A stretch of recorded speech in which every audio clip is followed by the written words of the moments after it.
বিসমিল্লাহির রহমানির রহিম। আসসালামু আলাইকুম। আজকেও ইলিশ নিয়েছি, দেখি আজকে ইলিশ কি দিয়ে রান্না করা যায়।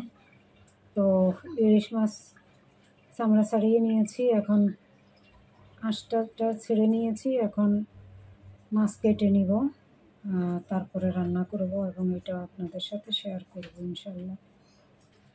এই যে মাছটা কেটে নিলাম। ইলিশ মাছ খুব বেশি বড় না, মাঝারি সাইজের একটা ইলিশ।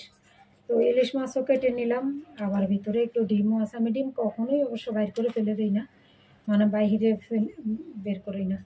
তো রান্না করব আর দেখি আপনাদের সাথে শেয়ার করব ইনশাল্লাহ। গাইজ, আমি ইলিশ মাছ রান্না করব আর ইলিশ মাছ কেটে ধুয়ে পরিষ্কার করেছি। আর এখানে ইলিশ মাছের জন্য মশলা রেডি করতেছি। এখানে আমি পেঁয়াজ আর এক টুকরো রসুন নিয়েছি। যদি আমি রসুন ইউজ করি না, কিন্তু আজকে দিব, কারণ আজকে রান্নাটা একটু অন্যভাবে রান্না করা। তো ওখানে লবণ, আর এখানে আমি দিয়ে দেব মরিচের গুঁড়া, এখানে দিয়ে দিব হলুদের গুঁড়া।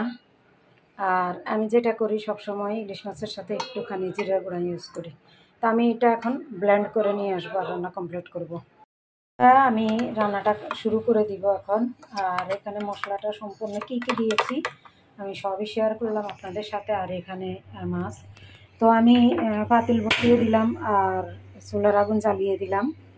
চুলার আগুন জ্বালিয়ে দিয়ে আমি এখন সরিষার তেলটা দিয়ে দিব। আর সরিষার তেলটা গরম না হওয়ার আগেই আমি মাছগুলো দিয়ে দিব, কারণ সরিষার তেলটা আমি গরম করে নিব না, আগে আমি মাছ দিয়ে দিচ্ছি।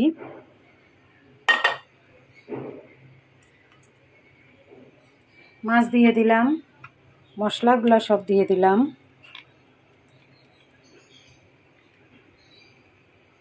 দেখেন, এক একটা রান্নার এক এক রকম কৌশল। তো এখানে আমি মাছ এবং মাংস,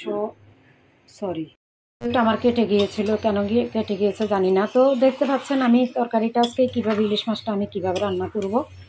তো আমি তেলটা খুব গরম হয়নি, আমি তেলটা দেওয়ার সাথে সাথে মাছগুলো দিয়ে দিয়েছি। আর মাছ হচ্ছে পেঁয়াজ, মরিচ, তারপরে সামান্য একটুখানি আজকে এক কোষ রসুন দিয়েছি। আমি ইলিশ মাছে কোনো রকম মশলা ইউজ করি না, আপনারা জেনে থাকবেন আগেও আমার রান্না দেখে থাকলে। তো দেখেন, আমি চুলার আগুনটাও জ্বালিয়ে দিয়েছি। আর রান্নাটা যেভাবে আমি কমপ্লিট করব সেটা হচ্ছে, এখানে আমি পানি দিয়ে দিব।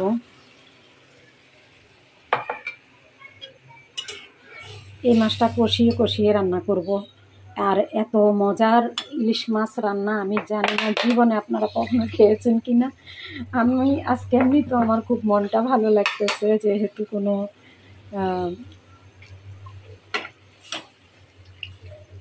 আসলে আমাদের ছাত্ররা, আমাদের সন্তানেরা অনেক কষ্ট করেছেন এতদিন, খুব ওরা রাজপথে খুবই কষ্ট করেছে। তো যাই হোক, আমি ঝোল পরিমাণ মতো দিয়ে দিয়েছি আর এখানে এখন ঢেকে রাখবো।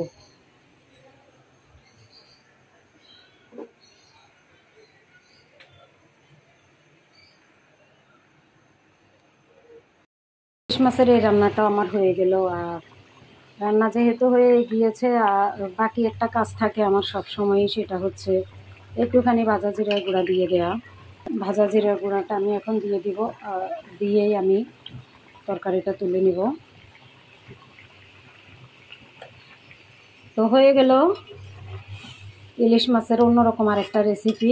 ভালো লাগলে আমার ইউটিউব চ্যানেলটি সাবস্ক্রাইব করবেন আর আমার পেজটাকে ফলো করবেন। তো সবাই ভালো থাকবেন। আসসালামু আলাইকুম।